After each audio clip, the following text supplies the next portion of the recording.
Good morning, church. Today's reading is John chapter 13, verses 1 through 5. Before the Passover celebration, Jesus knew that his hour had come to leave this world and return to his Father. He had loved his disciples during his ministry on earth, and now he loved them to the very end. It was time for supper, and the devil had already prompted Judas, son of Simon Iscariot, to betray Jesus. Jesus knew that the Father had given him authority over everything, and that he had come from God and would return to God. So he got up from the table, took off his robe, wrapped a towel around his waist, and poured water into a basin. Then he began to wash the disciples' feet, drying them with the towel that he had around him. The word of the Lord.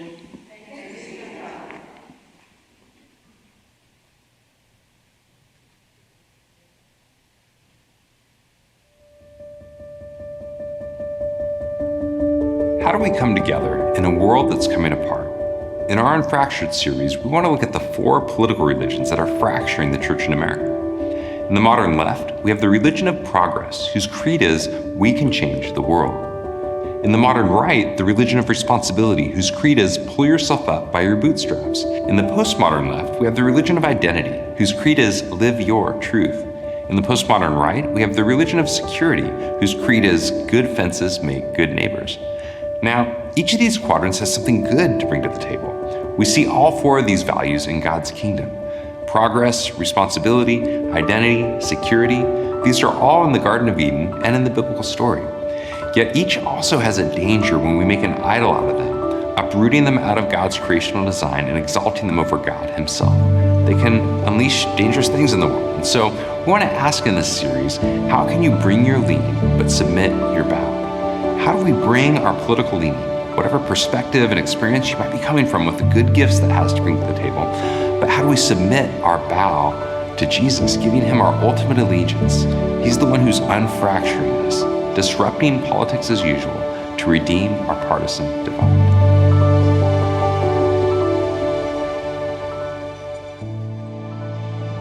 Hey, good morning, everybody. So good to see you all this morning. If this is your first time here, I'm going to give a little context to that video in a moment, but I just felt like we couldn't really go any further until we address what happened in Portland yesterday with the flooding. It's really terrible. The downtown area has been devastated. It's going to take a lot of time and effort and resources in order to repair everything that's going on there. And it was just a totally wild and unexpected event. And what's more wild is that that's not true. That's just a lie. That's just an image that I created with AI. I typed in one sentence in AI and it came up with that image for me. Don't look too closely, it's not perfect, but we are getting to a place where it is easier for people to make high-quality fake images of just about anything, which means it's going to be harder and harder to trust what is true and what is not true, what is real and what is not real. Josh Butler, the teaching pastor in that video, he's real. That's not a lie. That's actually the truth. And what he's trying to get at here is that we often, surprise, surprise, think differently about the world. We think differently about how it should operate. We think differently about our own lives. We hold to different priorities. We hold to different values. We think differently. And that's heightened even more in our society right now around politics. When you think about politics, our society has become fractured. Not just our society, but even the world is becoming that way. It's fractured, it's broken because of how polarized everything can be. That's why we've been going through this series called Unfractured, where we're learning how can we stay together in a world that is coming apart. And if you're a follower of Jesus, we can do that when we bow to Jesus as our King. If you're not a follower of Jesus, this is an invitation for you to look toward Jesus for life and for hope, because that's what he's offering to you today. What Josh is highlighting in that video is that there are four ways that we might think about politics in America. On the top, you've got responsibility and you've got progress. Responsibility is this idea of limited government. Everyone should just take care of their own business. And then on progress, you've got the idea of robust government. If we all just kind of work together and pool things together, we can make a change in the world for the better. Now, what those two things have in common is that they tend to trust in authority or in institutions or in establishments or in reason. That's why they're in the modern category, the top half of that quadrant. Then on the bottom half, you have security and identity. Security is this idea that, hey, we just need to be building ourselves up. Just us, we can't be getting involved in the rest of the world. And then with identity, which is the one that we're going to be talking about today, there's this value for being able to express ourselves as an individual, and nobody else should infringe on my ability to do that. Now, what those two have in common is that both of them tend to have a distrust of authority or institutions or establishments or reason. That's why they are in the bottom half, the postmodern area of the quadrant. You see that with security, where there's a lot of talk about fake news. Everything's fake out there. You can't trust what you see from any of the news agencies. You see that with identity in how truth is relative, how I create my own truth and you create your own truth as well. Now, all of these values are good. But in an AI world, it's going to be harder and harder to tell what is true and what is a lie. And so it's more important for us than to actually know who is true. A spoiler, it's Jesus. He's the one who is true. Now, like I said, all these values are good values. They're kingdom values, and they're values that we see Jesus embodying. He actually fulfills these values in some way. But when we begin to make them a political religion, when we bow to them in some way, that's when it ends up tearing us apart. That's when it ends up fracturing us in some way. Now, I've said this every single Sunday in this series, and I'm going to say it again today, that this series is not about politics. This series is about the gospel, and it's about the kingdom of God. It is squarely about Jesus. And regardless about how you feel around the things going on in our society right now, how you feel about politics, regardless of whether you think AI is going to take over the world and destroy us all, if you are a follower of Jesus, then the call is to bow to Jesus as King. And when we do that, we can meet him right there in the center. Not because he's a centrist in any way, but because that's where we come together with the different ways that we think about the world and submit ourselves to one Lord, one King, together, even if we are different. Now, this is the last Sunday in this series of messages. You can catch the rest online, and this one is on identity. And I got to tell you, it's a bit of a challenging message. It's a bit of a challenging topic. I don't know if you know, but identity is kind of a hot topic in our society in particular right now. And if you connect it to a series of messages that are touching on anything political, you just have to think about the fact that there's something called identity politics, right? Don't worry, it's not controversial. It's not. Actually, I asked an AI to give me some information about identity politics, and it was like, I'm not going there. I can't touch that. I'm going to leave that one alone. It wouldn't give me any information about it at all. Now, when we're talking about identity, we are talking about very complex and complicated things. But I hope that we can at least address some of the core aspects that we want to touch on today and help us to see some of the truths and the lies that are there when we think about identity. And ultimately, what we want to be able to see is that Jesus is the one who gives us an identity that is true. And that's the identity that we look to, the one that comes from Jesus. Now, identity, like I said, is a good value. It's a kingdom value. People who land in that identity quadrant tend to seek out or value things like justice for people who are oppressed or marginalized. That's a good thing. The Bible has a lot to say about seeking justice for people. People in that identity quadrant tend to also value the individual. That's a good thing too. God made you as an individual. God loves your individuality, who you actually are and how he made you to be. That's a good thing. And being self-aware, understanding who you are, is a really good thing as well. Being confident in who you are because you are aware of all the things that make up who you are, that's a good thing. When we don't have self-awareness, that can lead to all kinds of problems for us. When we don't have confidence in who we are, that can lead to all kinds of problems for us because we're going to go seeking some pleasure somewhere. We're going to be seeking to please somebody else to get their approval in some way. I did children's ministry for 10 years when I first became a follower of Jesus, and I loved it. And Steph and I, my wife, we did that together for many years as well. And for a lot of that time, we worked with 4th and 5th graders. And so I was in charge of a group of 4th and 5th grade boys. And one Sunday, when we were gathered together, one of the boys was wearing a pink shirt. And all the other boys were kind of ribbing him and giving him a hard time about it. And as we were sitting down in our circle to talk that day, he said with a smirk on his face, "Real men wear pink." Yeah, man. That boy's confident in who he is. He wasn't looking for everybody else's approval in any way. He was going to wear his pink shirt and he was going to be happy about it. Knowing yourself is good. Having confidence in who you are is good.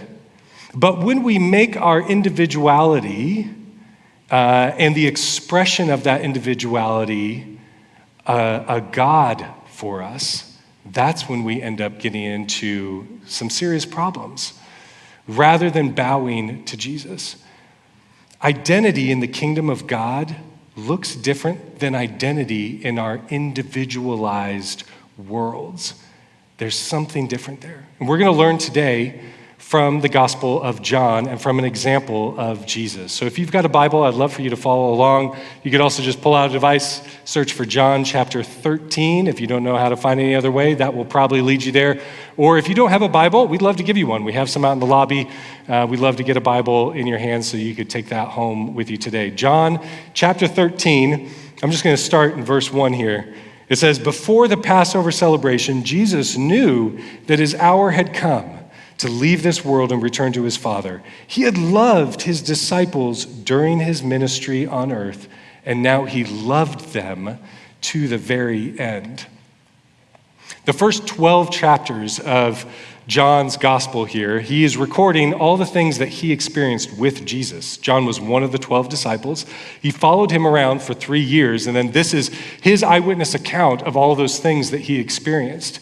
And in the first 12 chapters, we see a lot of activity. We see Jesus going out to visit with John the Baptist. We see Jesus trying to select his 12, those people who are going to come and be his disciples, the intimate circle that he would have. We also see crowds of people who are swarming all around Jesus because he's performing signs and miracles and wonders, and everyone's been pressing in on him, asking for his attention and asking for healing. And we also see in those first chapters the emergence of the threat of the Jewish religious leaders to Jesus. They aren't happy with what's happening, and so they begin to emerge as a threat for him. But in chapter 13, everything changes. At this point in the story, it comes in much closer. And we see Jesus with just his 12 disciples in an upper room sharing a meal together. And it's going to be that way for the next 5 chapters in the story. A big part of John's story that he's telling actually takes place with just Jesus and his 12 disciples in this room where he's caring for them, where he's watching over them, where he's giving them instruction. This is a really good context for us to start in. This is the same context when we're learning today. It's a context of being loved by Jesus and being loved, like it says here, to the end, being loved to the fullest. That's the right context that we should be approaching anything that we're talking about when we gather here on Sundays. And it's as he's caring for his disciples here that he does something that's kind of dramatic. Take a look at verse 4. It says, "So he got up from the table, took off his robe, wrapped a towel around his waist, and poured water into a basin.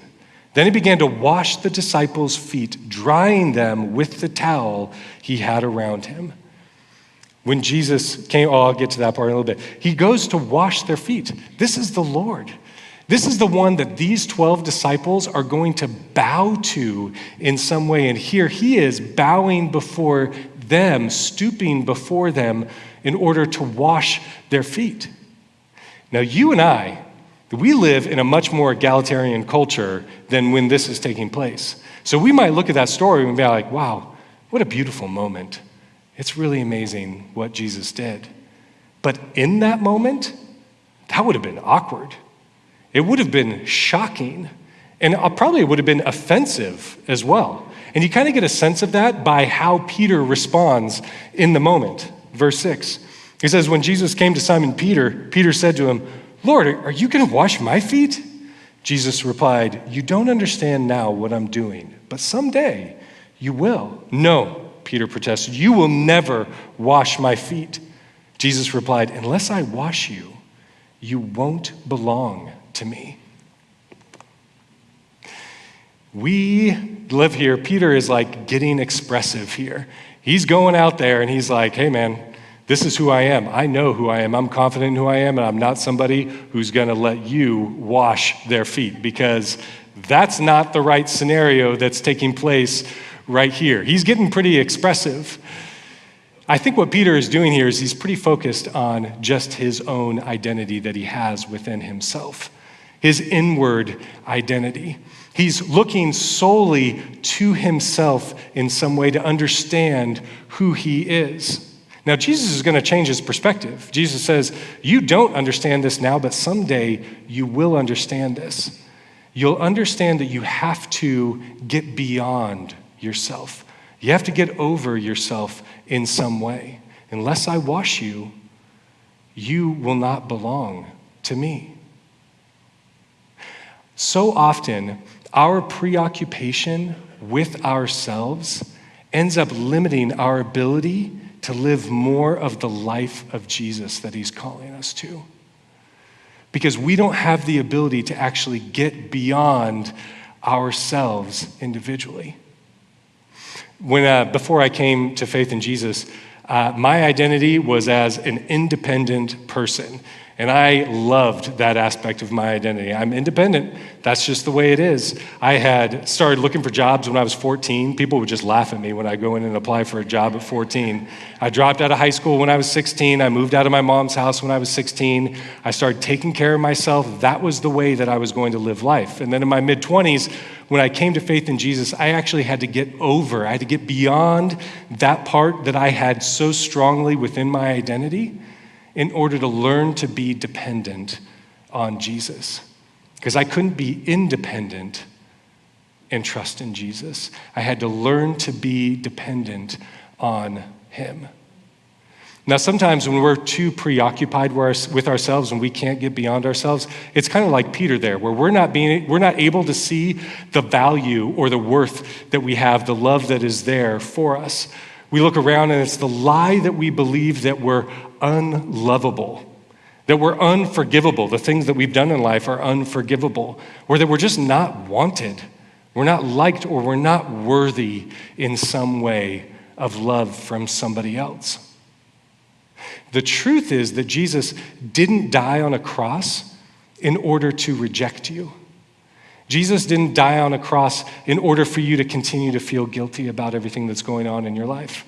Jesus didn't die on a cross in order to humiliate you in any way.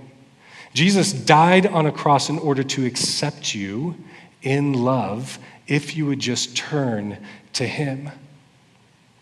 Now, sometimes the preoccupation that we have with ourselves maybe looks a little bit different.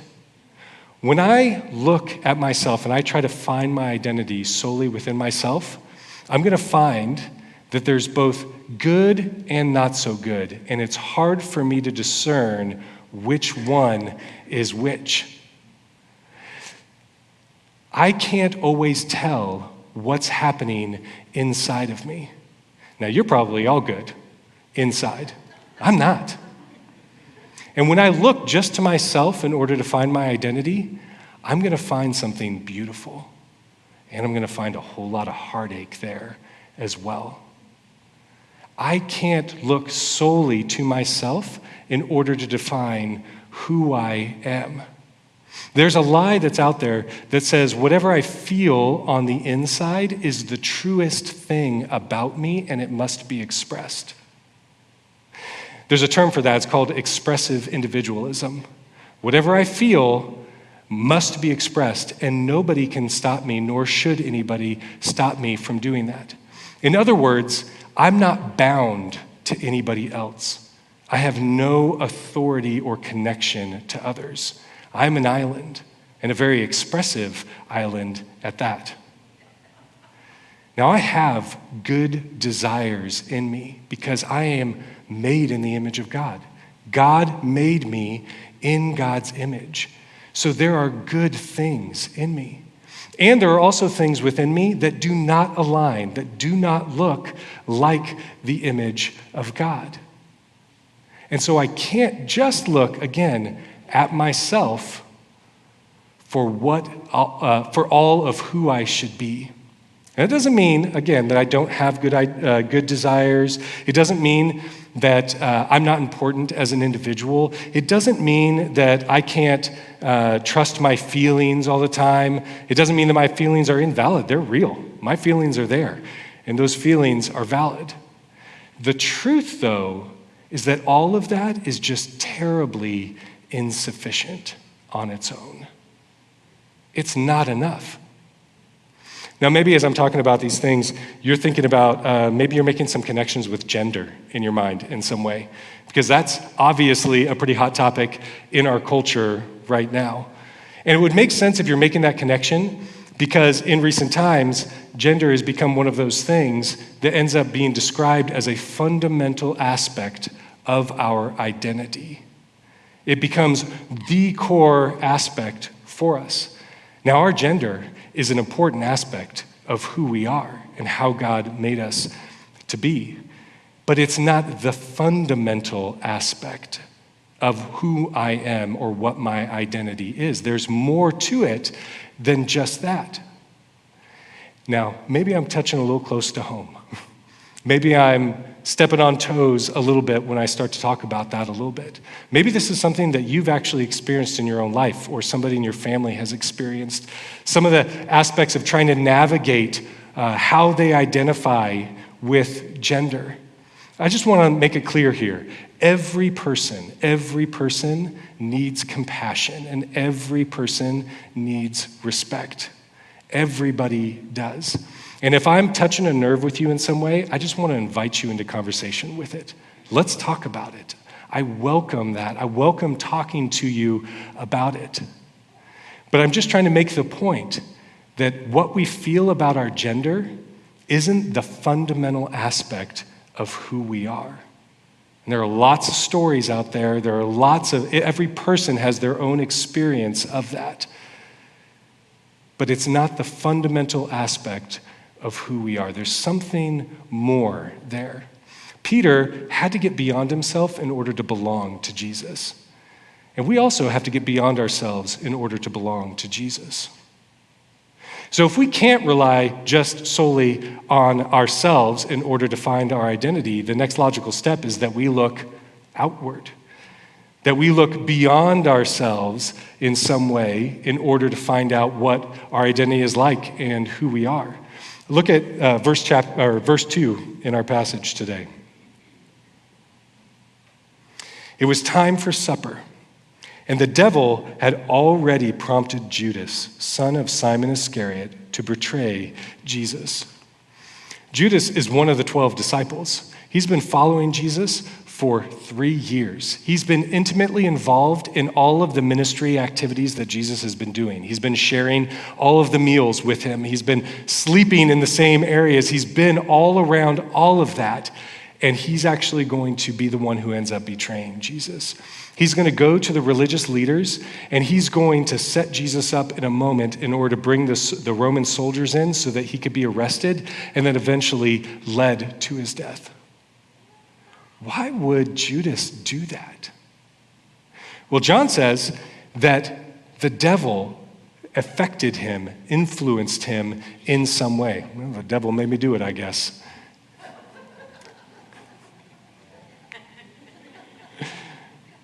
Just before this, not long before this meal, John tells the story of how Jesus says that the devil is the father of lies. There's a lie that's been told here that Judas has believed, that has given him the identity of a betrayer. What is the lie that Judas would have believed? Did he believe that he was trying to get some favor with the religious leaders, that maybe he could just be appealing to them in some way?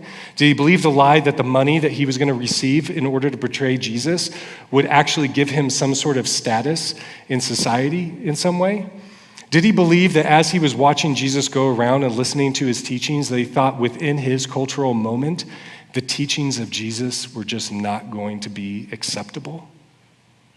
Why did Judas do that? And what are the ways that we are, what are ways are we affected by, or our identity is affected by things outside of us? There are a couple of different ways here that I want to talk about. One's kind of high level, and then one's more individualized. The high level is that you and I are definitely affected by everything around us. We're affected by the people around us. We're affected by the culture around us. The things that I view as acceptable, the things that I view as taboo, the things that I view as funny, all of those things, yes, memes. Okay, apparently that's just my culture, not yours. That's all right. All of those things are found within a context. All of those things are influenced and they're affecting me from outward, from outside of me toward me in some way. The ways that I think about what is right and what is wrong are influenced by the time and space that I'm a part of, rather than a part of something that's more stable and sustainable that has existed for a longer time.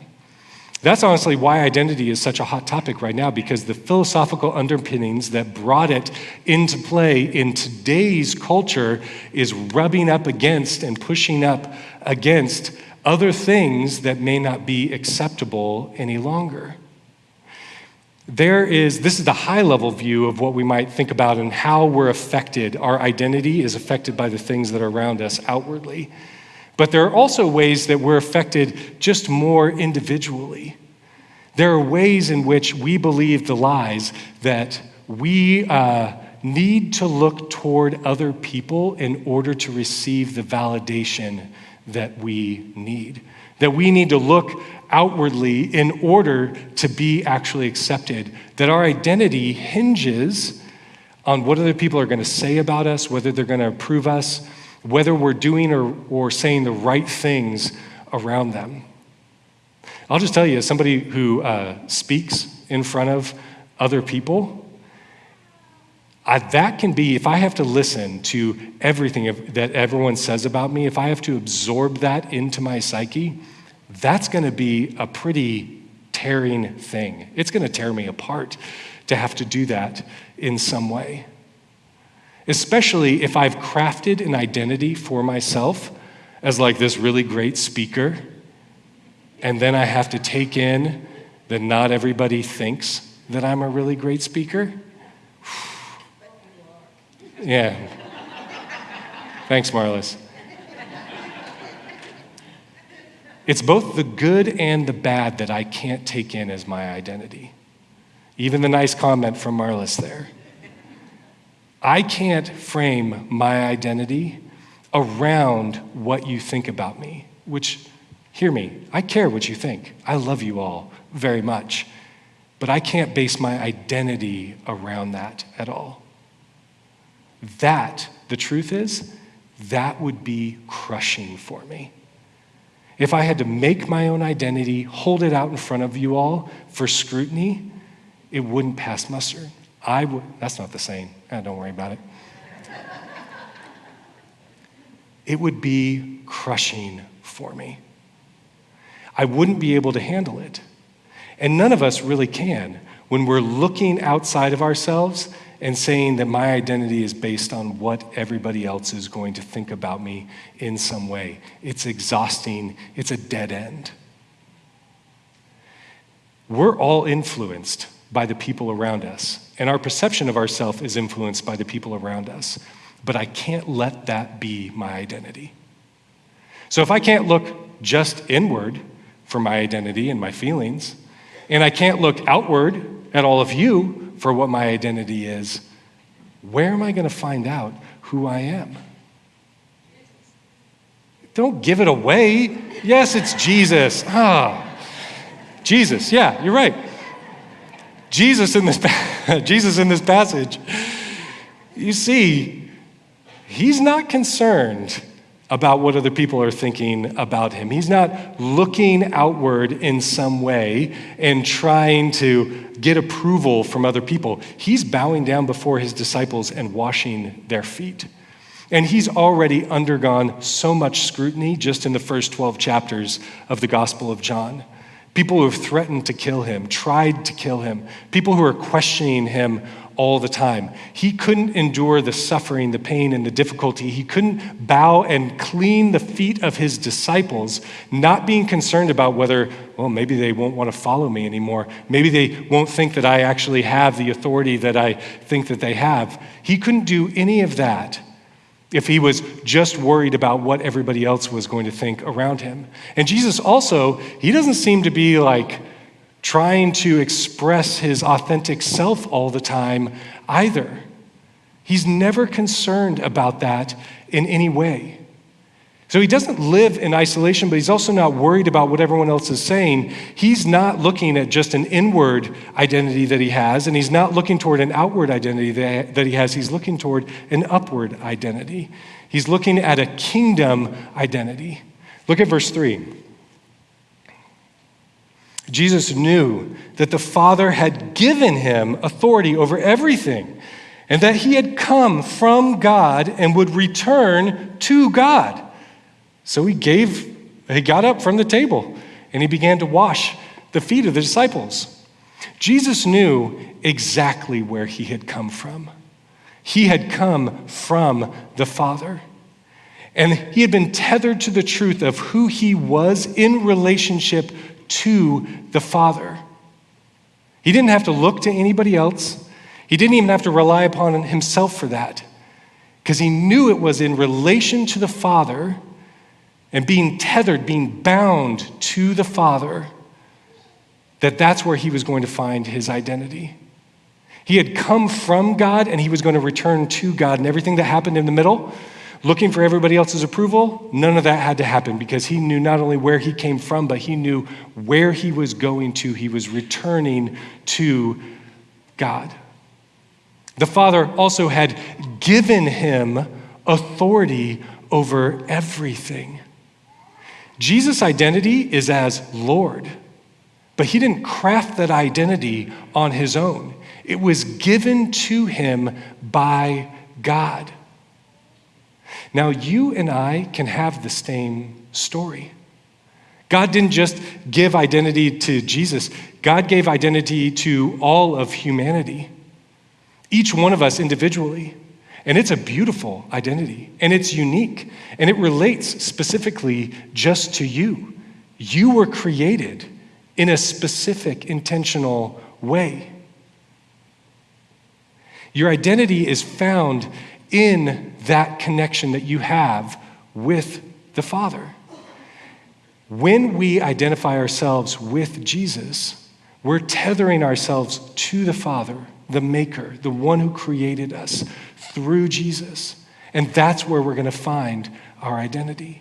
We don't have to believe the lie that I need to, or I am the only one who can create who I am. I can't define who you are, but God can.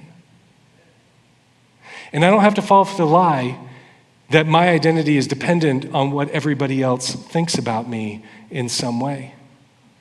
The truth is that through Jesus, I can be tethered to God.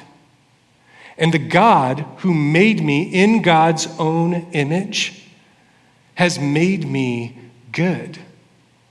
But he also gets to speak into what my image is. He also gets to speak into what my identity is, because he's the one who created us. We came from him, and we're going to go back to him. When we identify ourselves with Jesus, the identity that Jesus has before the Father becomes our identity. The story that Jesus took on becomes our story. And we may be rejected by other people. Well, that's because Jesus was rejected by other people.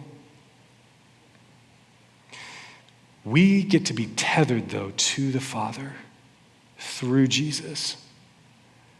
And that helps create who we are as a beautiful and unique individual person that's tethered and bound to God.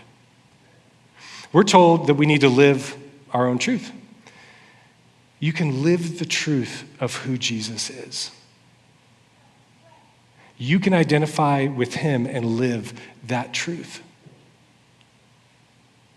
If you feel like you're tired of trying to create your own identity and then trying to hold that up for other people, for it to be validated in some way, or if you're tired and trying to live in the relativity of not knowing what's true and what's not, you can turn to Jesus.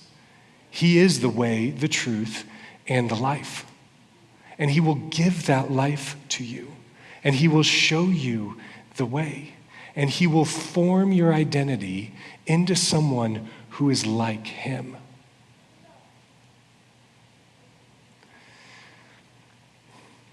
When I was preparing for this message, I went to a few different AI models, and I asked the AI models to generate an image of a self-portrait of themselves.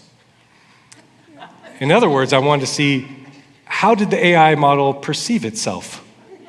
How did it perceive its identity? So the first one was like this.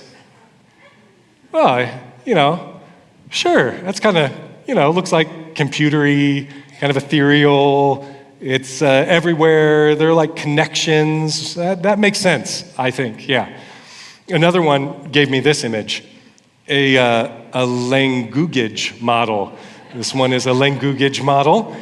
Kind of looks like, I think it's called the Borg, right, from Star Trek or something like that. Is that right? Yeah, okay. This last one here, it provided the image, and then it said, sure, here's a self-portrait of me.